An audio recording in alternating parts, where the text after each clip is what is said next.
So nee, ek wil eers by hoor. Ek weet jy is mos nou 'n internasionale verhoudingsafrigter.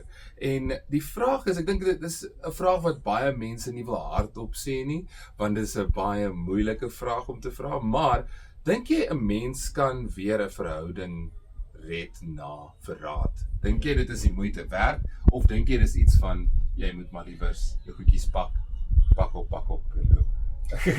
Nee, ek dink as albei mens, dis so 'n belangrike vraag wat jy vra vir Rika. Ek dink baie mense voel, ag nee, ek wil wegloop en ek wil niks met hierdie persoon te doen hê nie. En ek weet mense voel ook, ag as die mense eers een keer gaan doen, gaan hulle baie doen. Ja. Maar wat is die vrou se naam? Ek kan nie nou onthou. Esther Perel het amazing werk gedoen in hierdie situasies. En ek voel as 'n mens eerlik met mekaar kan wees en eerlik met 'n mens self kan wees en nie daai control wil hê oor die ander mens en jy wil you want to forgive yourself and you want to forgive the other, kan 'n mens eintlik 'n amazing verhouding hê. Amazing, want die kommunikasie raak baie reëel.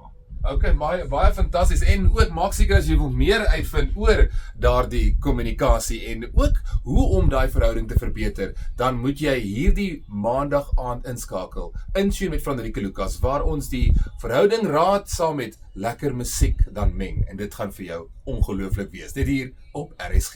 Lekker check.